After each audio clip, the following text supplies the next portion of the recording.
Thanks again for that. Our second talk is going to be, here's the description here.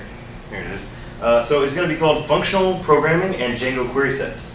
So John Mitchell, with the Twitter handle of John Tells All, which is pretty cool, is an expert Python and DevOps teacher with 20 years experience. He shows up to a lot of LA Django events, and we'd love to have him. So let's give him a round of applause. Here is the shirt clip thing. Okay, so it seems like most people have beer or other very important things. Thank you all for having me. This talk is Functional Programming and Django QuerySets. I've actually given this talk a couple different times. The URL for the slides is tiny.cc/JTA for John Tells All and QS4 for QuerySets 4. This is fun because I always have different audiences. I always expand it for different people. The last time I did this one is for just generic Python people, so it's mostly focused on iterators and functional programming. This time it'll cover that, but then it'll be more. Marcel asked me to expand it a little bit in certain directions. And thanks for Brian for giving us a talk about doing pre-canned responses. Right. Marcel already gave me a good introduction. My Twitter handle, etc., is John Tells All. I work for the Black Tux in Santa Monica. We do online tuxedo rentals, and yes, of course, we're hiring. So today I'm going to cover basically three ideas. One is an iterator or generator is basically like a stream. It's very efficient. You can process millions of items with it without a problem. And it's sexy, so that's kind of nice. Functional programming is super awesome because everybody thinks it's super hard and super difficult, and they all kind of freak out, and it's actually not a big deal. It has a number of nice properties in terms of it makes it easier to test. And a query set is a stream, and there's going to be some intersections between these two things. So how many people are comfortable with iterators and generators in Python? Just good old-fashioned Python. Okay, a good number. Okay. How many people use functional programming? Oh, a good number too. Good. You guys maybe can tell me where I'm missing stuff, because everybody has different definitions, but we'll talk about that in a few minutes. This is basically the three bits. And this is a warning, there will be code, there will be lots of code. This is a technical talk. And the little kid is never wrong. All right, so iterators. This is basically a review. An iterator is a stream of data, sort of like a restricted compact list. Everybody uses this. Like if you do a database cursor, that's basically an iterator. So if you do the list 1, 2, you get a list, and it has the memory for the entire list all at once. And so it knows everything about that list. On an iterator, you get this weird object, list iterator object at this magic hex address. An iterator is basically like a cursor. You have a single bit of data, you can get the next bit, and that's it. There's nothing else. But it's very efficient, so you get a bunch of benefits. You guys already use iterators for everything. Like if you open this very important old-fashioned recipe, then you can just do for line in F, where F is your open file handle, print the line, and there you go. Notice you're not going back and forth in the file. You're not figuring out if you're at the end. You're not figuring out at the beginning. You're not doing every other. You're just grabbing the lines as they come, and then that's it. How many people like old-fashions? You will. Lists and iterators are very similar. Like in the first case for line and open ing.txt, you're doing an iterator, but it doesn't really matter. So it could be a list. The second one, you're actually doing a concrete iterator, which looks kind of strange. You never actually do it this way, but you get the idea.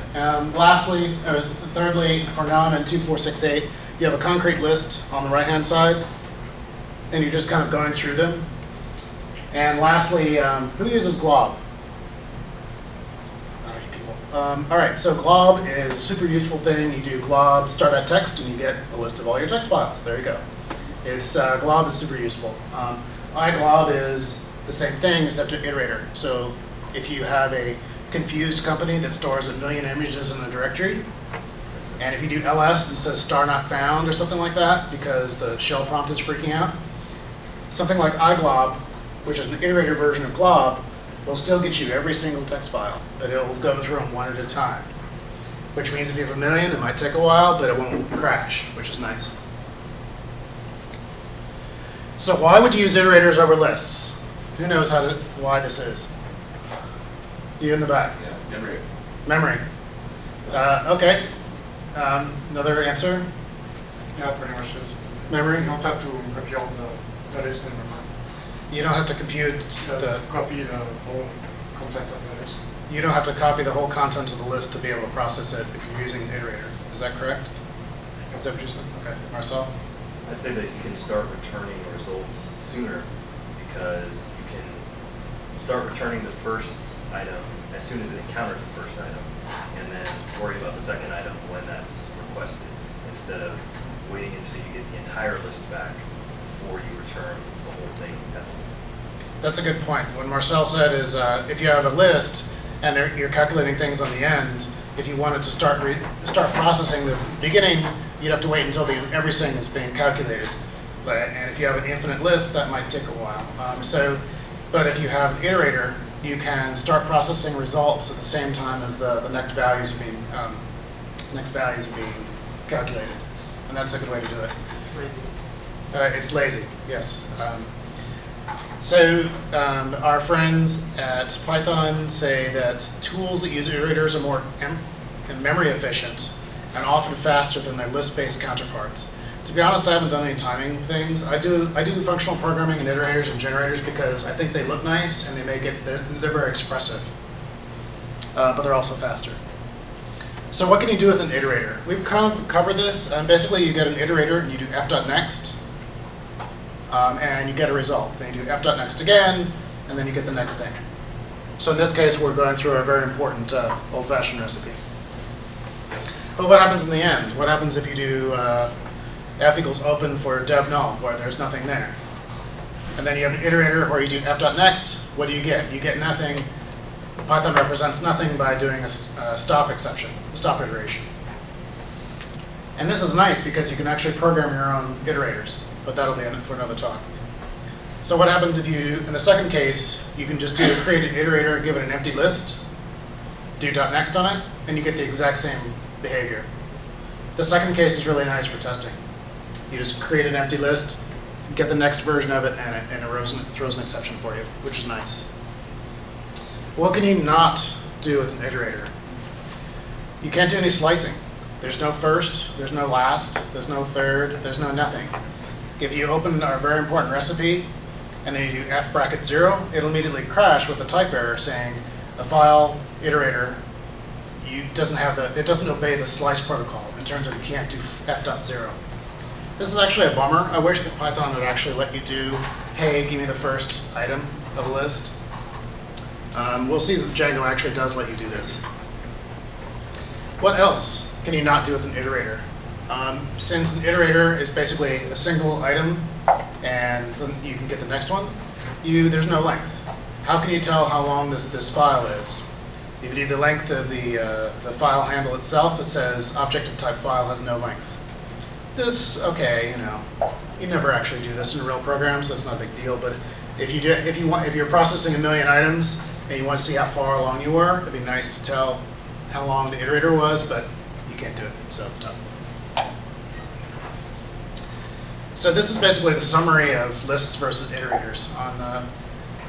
Overall, our friend in the audience said that iterators are lazy in terms of they don't actually do anything until you ask it. So it's nice because if you're calculating an infinite list, an eager list is going to be slow. It's going to take a while, whereas an iterator will give you the first element, then the second element, the third element, that kind of thing. For memory, the list has to keep every single element in memory all the time, which gives you nice properties, but it also takes a lot of memory. Whereas an iterator takes basically no memory. Length, you could do it on a list, you can't do it on an iterator. Slice is not supported in iterators, so you have to use this funky notation called islice. If you do a list, if you do x bracket 3, you want the first 3 elements.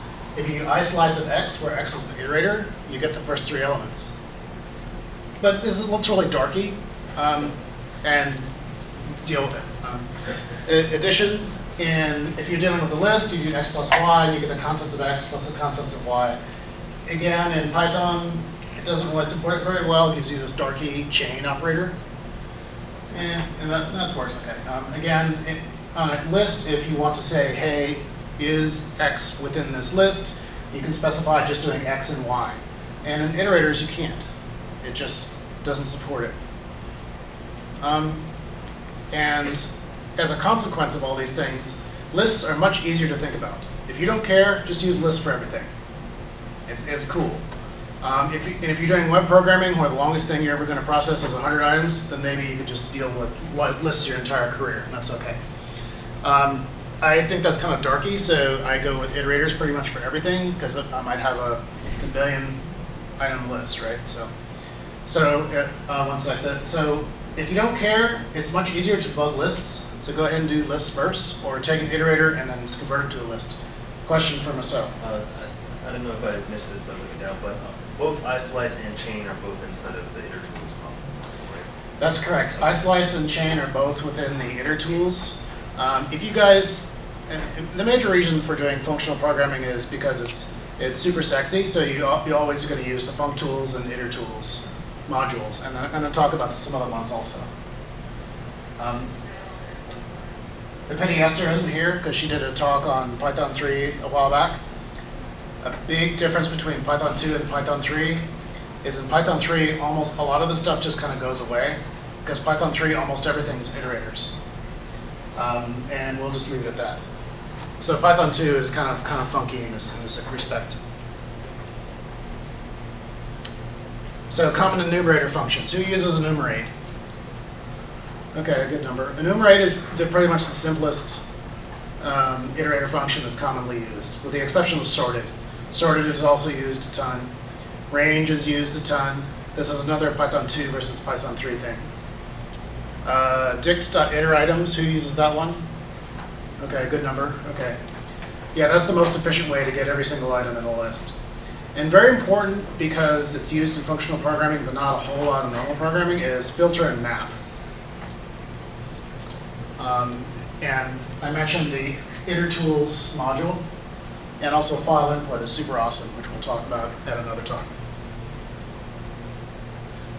So there's my snowman, so that means it's the end of the iterator section. I guess we'll talk about functional programming next. Right, so questions about iterators and so forth. Does everybody have beer? Cheers.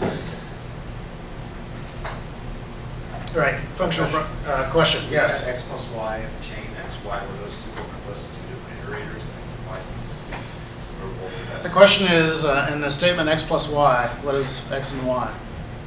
X and Y are lists, X and Y on the right are.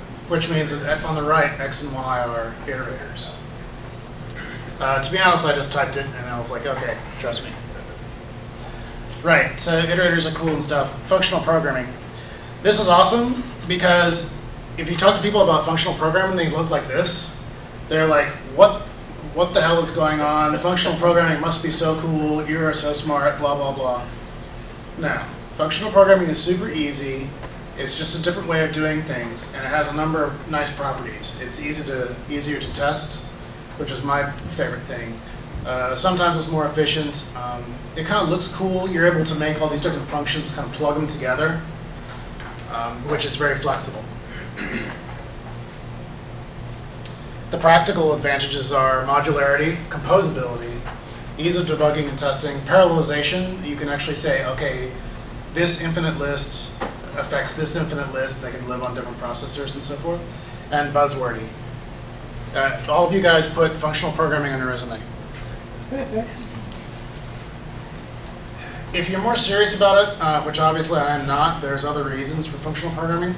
Functions are first-class objects. If you're coming from other languages, it's kind of awkward to have like everything as a class and that kind of stuff. It's kind of awkward to have flexible software. In functional programming languages, including to some extent Python, you just kind of pass functions back and forth. In all the examples I'm going to give, you're basically processing a whole list of elements. There's no side effects. This is a big one because if you read any bad programming books from the 90s, they talk about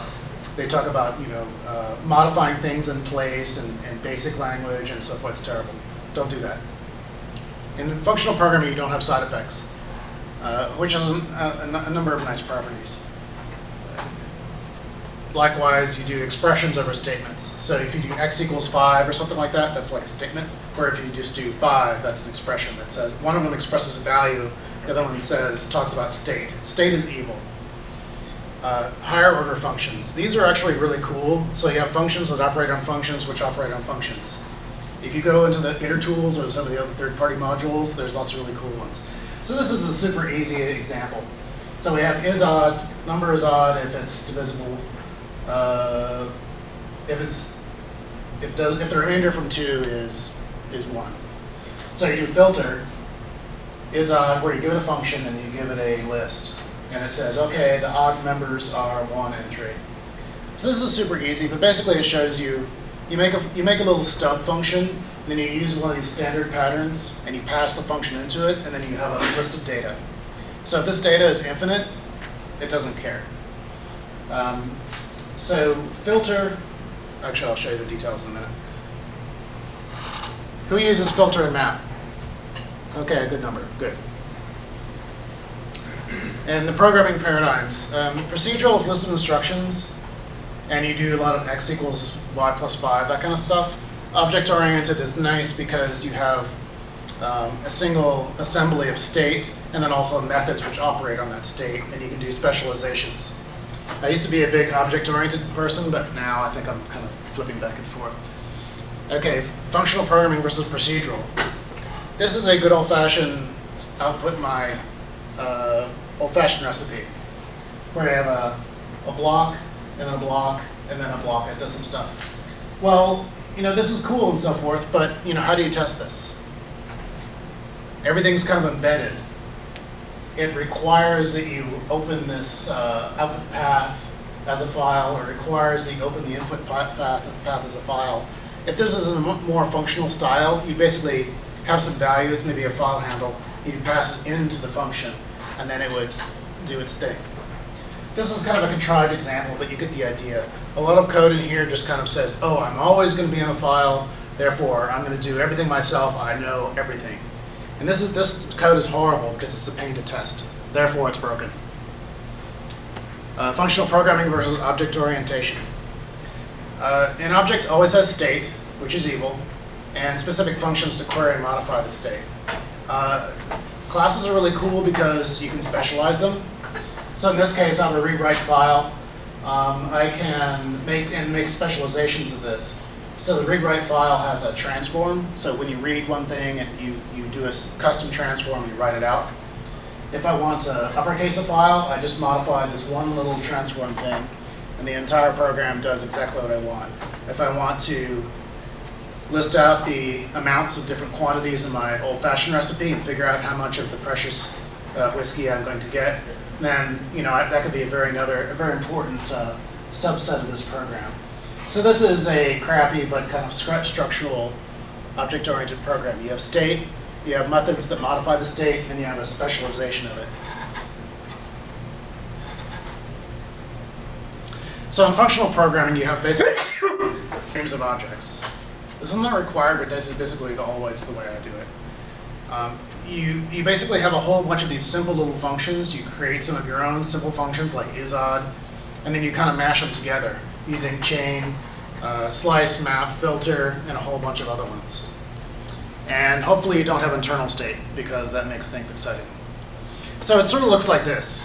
You have a little seed of data. This little plant is a little seed of data. And then a little simple function, the little fish, and then bigger and bigger fish, and more toothy as you get to the left side. And that's more or less what functional programming things look like. You have a little bit of data, and then you transform it using these different fishes, which is great because in a real program you read from a database or a file or whatever, but for testing you can just throw in data. And in practice you can move these fishes all around and you can test them each individually. So this is how you do a very important write out. This is how you uppercase every single line of a file in sort of like a functional programming style. So you still have the same bits. It still kind of requires that you're doing files. And you basically, one difference between procedural programming and functional programming is you read it backwards, which makes the code look a lot sexier, but it also requires some beer and some brain machinations to be able to do this. So in this case, I'm writing out this output file from the input file. I'm doing open in.txt. And then I'm processing each line, and then for each line is being translated to upper, and that's returned as a iterator to write lines. So you're basically reading it from right to left, which is kind of awkward. Functional programming looks a little different from normal stuff, so you may want to trade off how much functional programming you want to do because you want it to be readable. But this is just 2 lines and looks okay, so that's not too bad. Map. We've already taken a little bit of a look at filter. Filter takes an iterator and then a little function like isOdd, and it gives you those exact elements that match the function. So you always get, you never transform the elements, you just get a subset. Map is exactly the opposite. Map, you have a function, a little stubby function like upcase, and then you say, run this function across all the iterator things on the right side. So map upcase means run uppercase on every single line within the input, and then it returns the same length as on the right side, but every single line will be uppercased. So filter, you do filtering, where you don't do any modification whatsoever. Map, you always do transformations, and you always get the same amount of data. But basically, filter and map you use together to transform and to modify your data. If you have 1 million elements, that's no problem. If you have a list, maybe that'll be a little sketchy, but these are iterators and it doesn't really matter too much. So map, you transform items using a function. Map and filter, you provide an item, you provide items matching the function. So questions on map and filter and stuff? Yeah, there's a list comprehension syntax for map and filter. So if you use that, do you lose the iterator aspect of it? Or, because it's called list comprehension, so basically it's in the list. Or is there a way to return iterators? Okay, so the question is basically highlighting I'm using the more classical functional programming kind of names because they're more visual and you can search for it. In Python, it directly supports what they call list comprehensions with the square brackets, which creates lists, and generator expressions with just single parentheses. Those are actually more preferred than map and filter. However, in this case, I'm giving a more verbose version of the exact same thing. In practice, you probably want to use a combination of both. In fact, in practice, you probably want to use square brackets because then you're dealing with lists, and it's easier to understand what your code is going through. So this is a more verbose version of what you would do in practice. Another question? Right. So map and filter are the most important, so we'll go with that. So we have some more examples. So in this case, we have a very important old-fashioned recipe and file input. Who's used file input? A couple people. Okay, file input, for some reason people don't use this because even though it's awesome, a lot of times people process every single line of like 1 or 10 or 100 files. File input, basically, if you just do file input.input, it scans your sysargv and gets every single file, it opens every single file and gives you one line from each file in turn. So you get all your lines from the first file, then all your lines from the second file, all your lines from the third file. You don't have to mess with anything. So in this case, if you run this program on 100 different files, it's going to read every single file and squash it together and print it out. So you get every single line as a generator, as an iterator in file input.input. So this is every single line. And then you just tell Python to print it out and join it, put every single line with new lines or with nothing to print it out. So you get your very important whiskey thing. This kind of shows you how powerful just these little simple functions can be. This is really useful. So everybody go home and check out file input. Here's another one using iter tools. So in this case, what's happening is I've got my recipe and I want to strip out all the comments. And I also want to find out, hey, is there a key and a value in the recipe? So if you're reading this bottom to top, at the very end, you're printing out a whole bunch of lines. Before that, you're grabbing the lines from above it, and then you're filtering out you want all the lines that have a key and a value in it. And then before that, you want to strip out the things that have a comment. So this is how you strip out comments. So you can see iFilter and iFilter false. They're basically identical, except they flip the condition. So for me, it was easy to figure out if a line was a comment or not because it has a hash in the very first character. And I didn't want to have does not have a comment. That's just kind of silly. So I have has comment, and then I strip it out using iFilter false. And then from the lines which are not comments, I then filter out and retain everything that has a key value. And therefore I get the ingredients in my very important recipe. So this shows how you can have a stream. In this case, the stream is every single line from every single file using file input.input. You have a stream of lines of everything. And then you grab the comments and strip them out. Then you grab all the key values and keep them, and then you print them out. So you're able to, in functional programming, you have a bunch of little functions. You can kind of patch them together.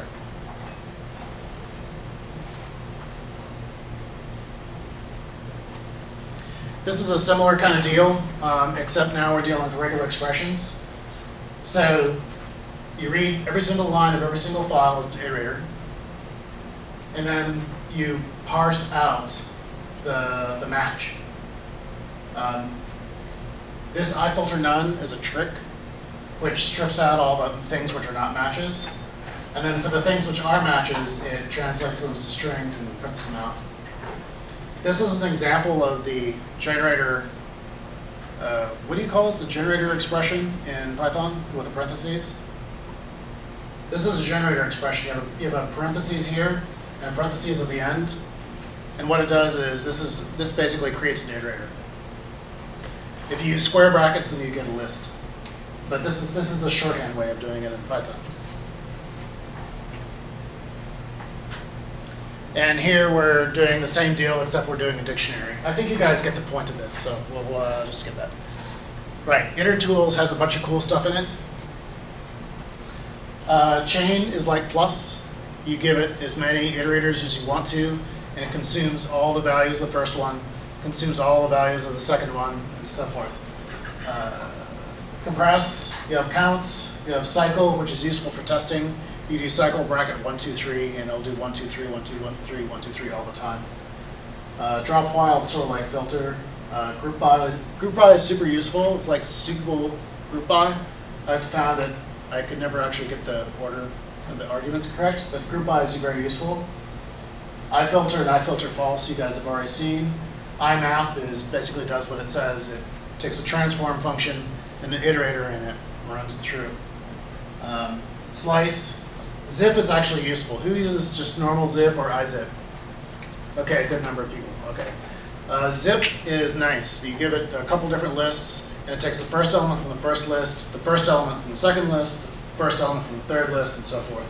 So if you're printing out like columns and rows, zip is really nice.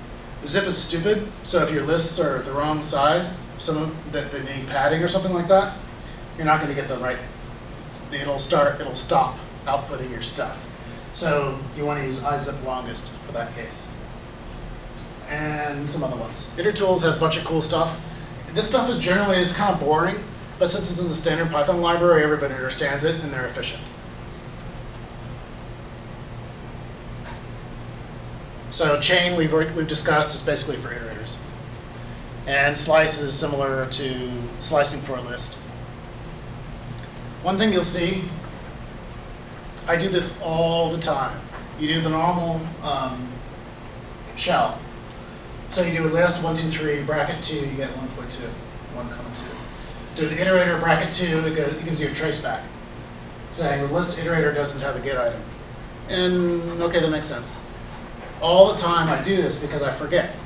So you do underscore. Underscore in Python means the last, if you're doing the interactive shell, it means the last value. So if you get these errors all the time like I do, then just do list of the underscore, and it'll give you a graphical, it'll give you a textual representation of your iterator. So this is actually used a lot. Do list underscore, you're done. A side effect of iterators is once you consume them, they're gone. Which means that if you print them out, they're now consumed and they're gone. Which means that if you're in the middle of your program and you continue, anything downstream is not going to have any data because the data's already gone. This actually causes a bunch of bugs. So you basically want to create everything as an iterator, print it out when you can, but don't print it out all the time because then you're going to consume the data. Question? No. Actually, could you use something like T to actually copy the iterator and have the events consume multiple times? So the question is, can you use something like T, which will copy the iterator? So therefore, you take one of the iterators, convert it to a list and print it out, but you still have a copy of the iterator to use for your program. Is that what you're saying? Yes, I think it's not sure. That sounds like it. That sounds like a great idea. I think I'm going to add that to the next time I give this talk. Because I've actually done this a lot. You know, you print out your thing, it looks perfectly fine, but your program doesn't work because when you printed it out, it got consumed and therefore it's gone. So, slice is similar to the list. Here's an example from a third-party library called Tools. There's actually a bunch of really cool stuff that's out there for functional programming with and without Python. There's a bunch of cool libraries, some of which actually modify the syntax of Python, so they look bizarre, but they also look really cool. Tools seems to be pretty popular. This is an example. I'll just kind of hand wave it through you with you. So at the very end, you have a very important sentence. The cat jumped over the other cat. And you do a word count of the sentence. So this happened twice, the cat happened twice, something like that. And what it does is, in like all the functional programming stuff, you have a bunch of small functions and you combine them together. But these are different functions. They're in a third-party library. You have to use pip install for this. So you do word count equals compose. I don't know what that means. Frequencies, map stem, str split. Okay, so it does string split on the sentence to get every single individual word. And then it runs stem on them. So it strips out the exclamation point. And it also makes them lowercase. And then it runs this frequencies program, which I guess does frequencies of words or something. I don't know. But it's nice because now you have a word count program which is made out of one line, which uses a standard thing from this third-party library and a one-line function which simplifies a word. And now your program's done. And now you can go home and drink old fashions because your program is done and you don't have to do anything, right? You will see that this is, I think the technical term is unreadable.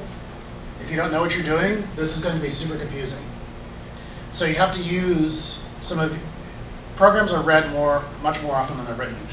So you're going to have to use this judiciously in your programs to figure out, how much do you want to do cool, really concise programs, really cool, very efficient programs, and how much do you want it to be readable. So this is an example from the third-party library called Tools.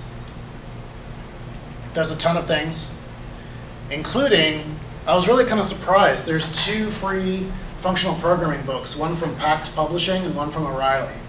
And they actually look pretty good. I like professional books because they're well written and they're also consistent. Whereas if you search for stuff on Stack Overflow, you get one thing that might have been accurate at one time for this one little needle case. Whereas a book, you actually get a lot of things. You can check that out here, leisure. Right, so we have Snowman, which means we're now getting to Django QuerySets. Yay. So how many people have been working for Django more than a year? Okay, a lot of people. Okay, that's cool. A very short query set review. If you have a meeting model, a model is basically a class which lives in the database. If a meeting model uses magic objects thing, you do get ID equals 1, it does a database query. If you grab this object and then dump out the vars for it, the dictionary that makes up the object, you get the individual fields like meet date, and then you get these magic things that you probably shouldn't touch. Magic, the underscore means magic, so we'll just leave it at that. This is how you do a query. You do your model object, and then filter, name, which is a field, double underscore, I contains. So this is case insensitive search. And then you can print out the results.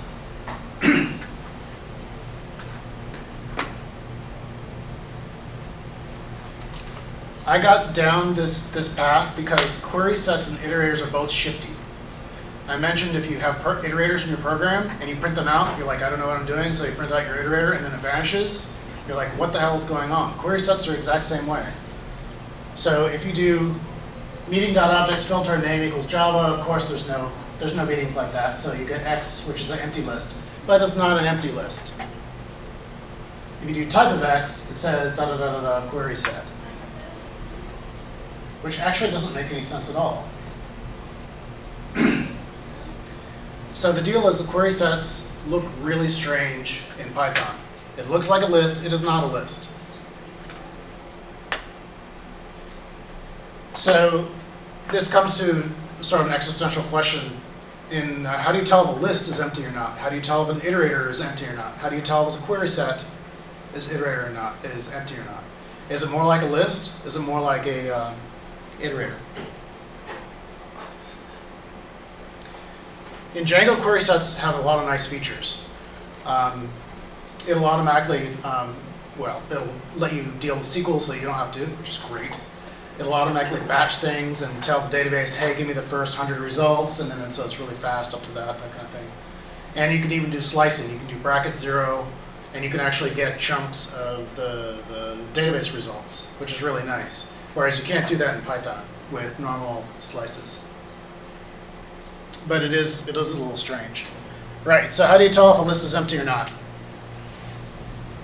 Come on, you all know this. Length. Boolean, yes. What about the third one? No? No. Actually, that was a tricky one. That was if. So an empty list, if you do Boolean of the empty list, you get false. If you do Boolean of a very important list with items in it, you get true. What about an empty iterator?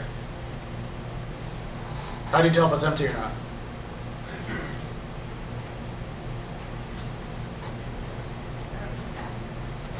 If you do x equals iter 1, 2, so therefore the iterator has some objects in it, you do Boolean of x, you get true. Oh, that's great. The iterator has some items in it. Oh, that's great. But if I do iterator of an empty list, I do Boolean of x, and it's true also. This is super confusing. But it's sort of like, an iterator is basically like, imagine if you opened a file handle. You just have a handle, you haven't consumed any data yet. So it doesn't know anything about the contents. There's a difference between the handle of something and then the actual contents. How do you tell if a query set is empty or not? Answers? Counts. Exists. Counts. Count. Those are good ones. Force it to a list, right? Coerce it to a list. That'll work. I'm saying count, force it into a list. Right? Count does coerce it to a list. Yeah. So query set is basically like an iterator. If you do filter, you get this object which looks like a list even though it isn't. You can use a good old-fashioned functional programming filter and give it a function. You can do a filter with an iterator, where the right-hand side is just the ID 2, 1, 2 thing. So these are basically like testing versions of model query sets. A query set is an iterator. So in the first case, In the second case, you're basically getting a query set based off of your thing. So basically, a query set is an iterator, and it obeys the iterator protocol. You can mix and match query sets and iterators. Like you can do bracket 0. You can do islice. This is actually nice for different reasons. You can do more islices, and you can convert it back and forth. So you can actually use the traditional functional programming stuff, and you can use the normal query set stuff together. But not always. So the answer to how can you tell if a query set is empty or not is actually really tricky. The answer is use x.exists, and I can prove it. Basically, proof is you can trust me, but here's some other stuff. Whoever uses QuerySet.query? Wise ass. You use it? I had a crazy join, I had to use it. Yeah, crazy join. Okay. This is actually super awesome. What it does, what QuerySet.query does, it gives you the original SQL.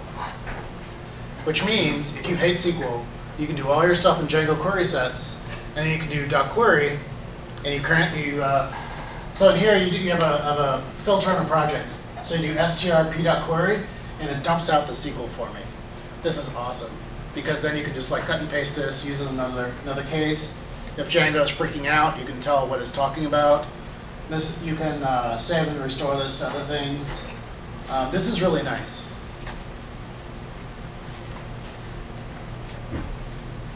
But this doesn't work in all cases, because that'll be too easy. So if you do, I'm trying to prove that p.exists is the most efficient way to tell whether a query set is empty or not. So if you do p.exists, it says true, there is something in this query set. If you dump out the SQL with .query, it says the Boolean doesn't have an attribute called query. So there's another way to get SQL out of Django. George, you know this one? Use connection queries. So this is another way to do it. If you use count, you're getting a number and there is no SQL there. If you do exists, you get a Boolean, there is no SQL there. So what you do is you use this DB connection queries thing, and you also get a history of every single SQL query that your Django program does. Which means that you do something that exists, which is a Boolean you can't get a SQL from, and then you use this history thing to figure out exactly what it was doing. And you can use this to figure out if Django's being efficient or not. And this is the exact query that it uses for exists. So to select one as from the table where something equals something limit 1. So the database returns nothing if the entire table is empty. And it returns one element, which is then ignored if there's any data in the database table at all. Therefore, the database is doing all the work. Therefore, exists is the best way to figure out if something is empty or not. So that covers the entirety of the discussion. Basically, iterators and generators are a stream. You use them constantly with functional programming, which is very sexy sounding, and you can use lots of cool functions, and it's very efficient, but kind of hard, can be hard to read. And a query set is basically a stream. So, are there any more questions? Marcel? Sure. So, when you first started using functional programs and getting familiar with it, and getting comfortable with it, like, what were some areas where you found a ready application for them? Like, what were some areas where in either building new code or looking over your old code, you were like, oh, I want to use functional programming here instead of whatever I might have been doing in the past? Do you have a couple examples? So the question is, in my experience, when do I start using more functional programming versus more traditional stuff? Especially when you were first getting started. I used to write a lot of object-oriented programs, but I found them to be very brittle in terms of you now want to test the beer function on your drinky object. You know, how do you actually get the object to the right state? Then you can call the beer method, therefore you can actually test the beer method. It's like everything was kind of mashed together. So I used to start hoisting the functions out to be independent units, and then the class would just be this like bag of these different methods. In terms of functional programming, I basically do this for pretty much always. I write a teeny little function, and I use a mapper filter across the input, and I see what the result looks like. And then pretty much it. I don't actually use the iter tool stuff very much at all, like even just slicing, because I want to process everything pretty much. If I want to see what I want to look at, I use list, which is darky, but really, lets me see what I'm doing. I'm actually kind of curious that if you guys actually know about functional programming, come to talk to me later so that I can learn from you guys, because there's lots of cool stuff, but I can never really tell, like, if you use the cool stuff and it's unreadable, then you're not getting anything. So for me, I use map and filter, and iFilter and iFilter false and iGlob. I use them constantly for pretty much all my code. But the more esoteric things, not so much. And again, you have to trade off between readability and coolness. More questions? Going back to iterators. So, Iterators. Yeah, am I correct in understanding that you can't tell if the iterator is empty? That's correct. You cannot tell if an iterator is empty without consuming it. So for an iterator, actually that's true, I didn't cover this, I guess. If you have an iterator like on your file handle, you basically have to consume it doing f.next. Mm-hmm. If you get an exception, that meant there's no data there, therefore it was empty. But in either case, you're going to consume all the data. So it depends on what you want. Gotcha. Did that answer your question? Yes, it did. Okay. More questions? Okay, cool. I would like to thank the people here at Tylenol, especially Ellie, who magically made the food and the beer appear, so thank you. Marcel for inviting me to have this talk. Mr. Brian for coming up and donating the cool library for testing Django stuff. And my wonderful partner Guz for videoing the proceedings. Yeah. All right. So thank you very much.